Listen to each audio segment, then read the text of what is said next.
السلام البنات، كدايرين؟ لاباس عليكم؟ اش تعاودوا؟ احوالكم مزيانه؟ نتمنى انكم تكونوا تفرجوا في هذا الفيديو انتم على احسن حال وعواشركم مبروكه.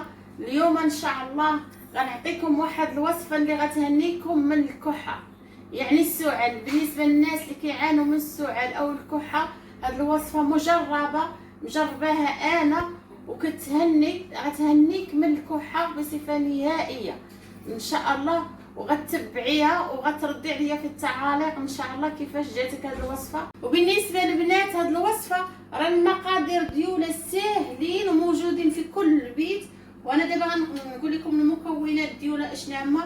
هذه زريعه الكتانه البنات، كلشي كيعرفها، ها هي فين هي.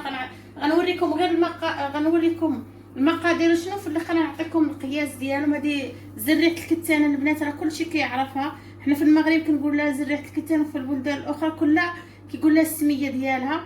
هذا حب رشاد البنات، ها هو فينا حب رشاد، وهذه القرفه مطحونه، وهذا والحليب نص اطر ديال الحليب. والكيفيه ديالها انا غنوريكم كيفاش غتستعملوها. هنا هاد زريعه الكتان غطحنيها البنات، ملي غطحناها غتحصلوا عليها بهذا الشكل. هذه هي مطحونه، هي مطحونه البنات زريعه الكتان.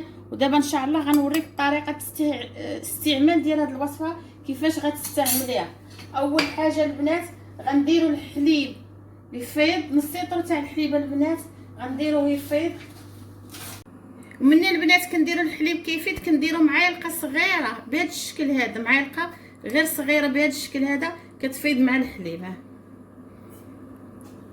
نحركوها نخليها تفيض مع الحليب.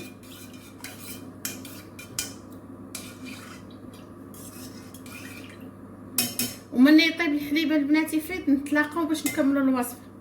دابا البنات من الحليب هانتوما كتشوفوا كيفيض، غنطفي عليه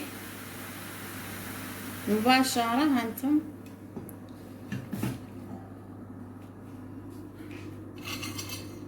من البنات الحليب دابا فاض، زدت معالقه ديال حب رشاد. دابا غنزيدو معالقه صغيره ديال القرفه بهذا الشكل، معالقه غير صغيره البنات تاع القرفه بهذا الشكل هذا، ومعالقه كبيره ديال زريعه الكتان مطحونه بهذا الشكل. ونخلطوا البنات، نخلطوا بهذا الشكل بحال هكا.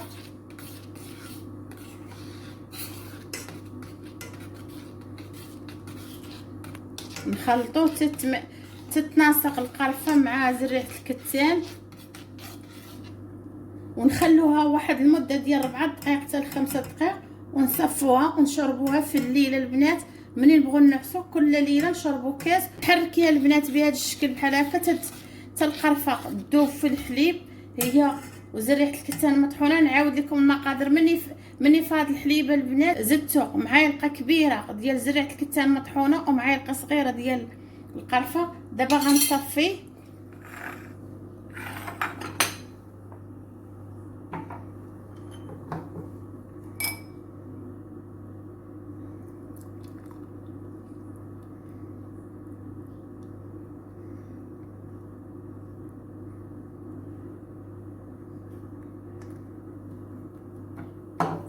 دابا البنات مني صفيته كتحصلي على هذا الشكل هذا. انتما كتشوفوا البنات اللي بغى بالنسبه للوليدات الصغار حلوه لهم بالعسل الحر. الا كان عندكم العسل الحر حلوه، ما كانش عندكم العسل الحر ديروا فيه غير خلوه غير بحال هكا. النسمه ديالو زوينه ورائعه. انتما البنات كيفاش كيجي النسمه فيه، الريحه طالعه زوينه ريحه القرفه. وبالنسبه للكبار اللي بغا يشربوه بحال هكا راه الشكل ديالو زوين، والنسمه المذاق ديالو زوين.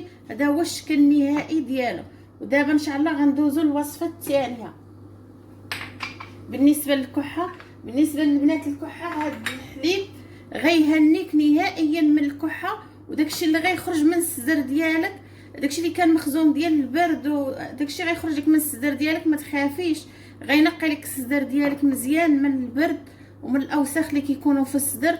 وهذا هو الشكل النهائي ديالو البنات، الحليب بالقرفه وزريعه الكتان وحب رشاد. هذا هو الشكل النهائي ديالو. شربوه من الليل كل ليله شربي الكاس، تتبغي تنعسي وشربي الكاس كبير بحال هذا وما تشربيش من وراه الماء، راه غينقي لك الصدر ديالك ويهنيك من الكحه بصفه نهائيه البنات. ها انتم الشكل ديالو كيفاش كيجي، انت غيهنيك البنات من غادي يهنيكم من الكحه بصفه نهائيه. ودابا ان شاء الله غندوزو للوصفه الثانيه. الوصفه الثانيه كتكون من مكونين، من بصله حمراء بالضبط، كنركز على تكون البصله حمراء والعسل حر. العسل ضروري يكون حر، الا ما كانش العسل حر ما تنجحش معكم هذه الوصفه البنات. والبصله حمراء دابا هاد البصله حمراء كتحكيها، انا حكيتها بالنسبه للبنات. البصله الحمراء انا حكيتها من قبل، ها هي هذه، ها هي فين هي. انا غنصفيها غناخذ غير الماء ديالها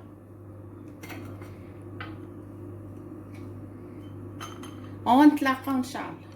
كنصفيها كنحصلوا على هذا المقدار هذا تقريبا ديال معالقه كبيره ديال البصله، وكنزيدوا عليها معالقه ديال العسل الحر.